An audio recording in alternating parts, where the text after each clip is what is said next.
Alright, taking a look at The Wretched. Now, the trailer reaction on this looked amazing, like maybe something that would tide us over until Antlers gets released, whenever on earth that's going to be. Nonetheless, finally got a chance to watch it, so is it what we need to tide us over to Antlers? Let's find out.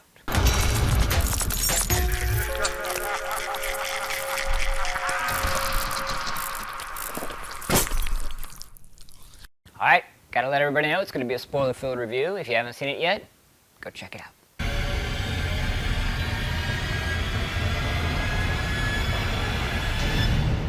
Alright, you're here. So, okay, in a nutshell, like a young teen kid comes to stay with his dad for unexplained reasons, and he finds out the neighbors next door, specifically the mom next door, is this evil witch spirit thing that no one believes him, and hilarity ensues. Alright, we start off with likes, and kind of a lot of the things that were in the trailer is what I liked about the film, insofar as there was a few scenes, especially towards the opening, you know, towards the beginning, where they showed the witch creature, like when she was suspended on the porch, and with the eyes, it was still kind of dark.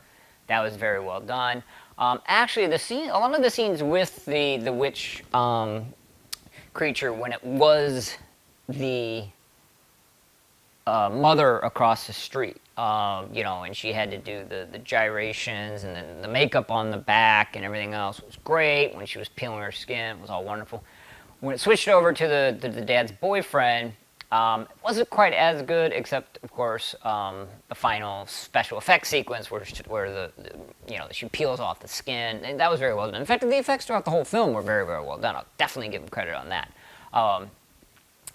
But that's about it. Alright, it's time for the dislikes, and boy, you talk about been there, done that. Whew! This was a kitchen sink, and I even kind of covered it in my opening, you know. Kid visits dad, you know, sees evil things, no one believes him. He gets set up by the cool kids to be embarrassed.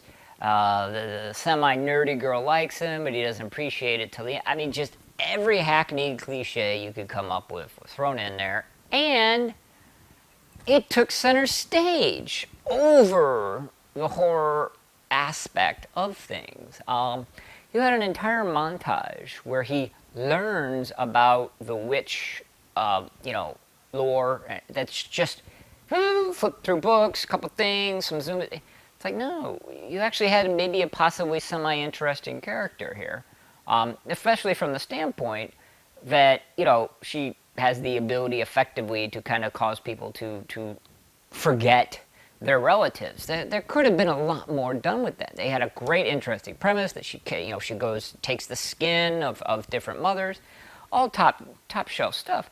You know, even the twist end where, you know, he'd had a little brother the whole time, but he forgot about it, was kind of just like, you know, there to be like, oh, look, surprise. It's like, okay, where did he encounter her in the first place? That wasn't covered. So, yeah, kind of like a missed opportunity, I think. A whole movie with the lore and the gore and the effects of that witch creature through several different bodies, maybe more than two or whatever, probably would have hit a lot more home than this did. Alright, it is Pinhead time, and again, no Pinhead. I gotta fix that. Nonetheless, this definitely was not the horror film that I thought it was going to be, and too much emphasis was placed on the non-horror aspects. Nonetheless, the concept was good, some great effects, so I'm gonna give it 2 Pinheads. I have a funny feeling that a lot of people were going to be as disappointed as I am, so boom, tell me about it in the comment section below.